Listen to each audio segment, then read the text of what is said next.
Assalamualaikum warahmatullahi wabarakatuh. Izin memperkenalkan diri, nama saya Wahyu Saifullah dari Prodi Ilkom dengan nomor induk mahasiswa 12112120092. Di sini saya akan menjelaskan ujian tengah semester tentang mencari satu teori komunikasi organisasi berikut dengan contohnya.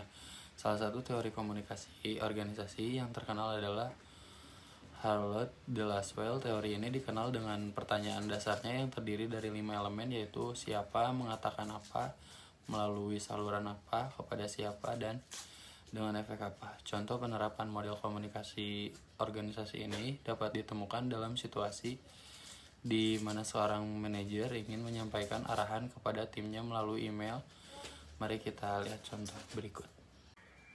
1. Siapa manajer yang memiliki tanggung jawab untuk mengarahkan tim kerjaannya. 2. Mengatakan apa. Manajer ingin menyampaikan arahan tentang proyek baru yang perlu diselesaikan tengah waktu dan tujuan yang harus dicapai. 3. Melalui saluran apa. Manajer menggunakan email sebagai saluran komunikasi untuk mengirim pesan kepada anggota tim. 4. Kepada siapa. Manajer mengirim email tersebut kepada semua anggota tim yang terlibat dalam proyek. 5. Dengan efek apa. Anggota tim menerima pesan tersebut, memahami arahan dan tanggung jawab mereka, dan dapat menjelaskan tugas dengan tepat waktu dan sesuai tujuan yang diinginkan. Dalam contoh ini, mod komunikasi organisasi digunakan untuk merencanakan dan mengirim pesan yang jelas dan tepat kepada anggota tim. Di sini saya akan menceritakan kasus masalah dari perusahaan Masterindo Jaya Global. Perusahaan Masterindo Jaya Global Abadi yang bergerak di bidang produksi kemasan plastik memiliki sekitar 150 karyawan. Namun dalam beberapa bulan terakhir terdapat keluhan dari karyawan tentang kurangnya komunikasi internal yang efektif di antara departemen dan antara manajemen dan karyawan.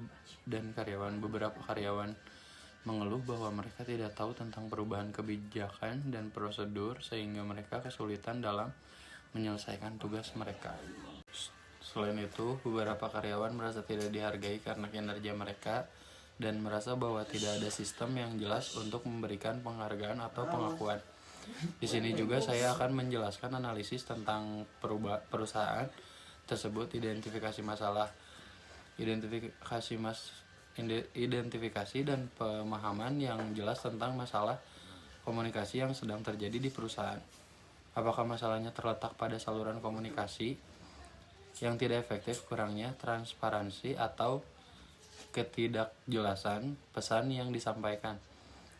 Analisis penyebab. Lakukan analisis mendalam untuk menemukan akar permasalahan komunikasi.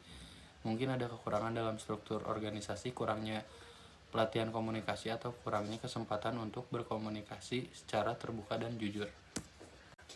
Melibatkan pihak terkait. Melibatkan pihak-pihak yang terlibat dalam masalah komunikasi seperti manajer, karyawan, atau tim kerja terkait. Dengarkan pandangan dan pengalaman mereka serta berusaha memahami perspektif mereka terhadap masalah tersebut. Mengembangkan solusi berdasarkan pemahaman yang diperoleh.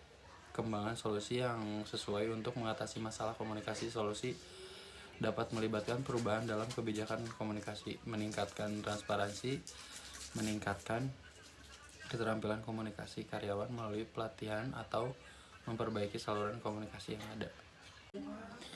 5.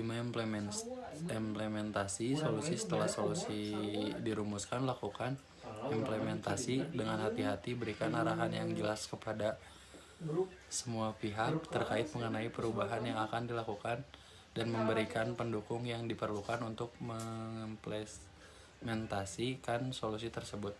Berikut penjelasan ujian tengah semester komunikasi organisasi, cara menyelesaikan masalah di sebuah perusahaan. Terima kasih atas perhatiannya. Assalamualaikum warahmatullahi wabarakatuh.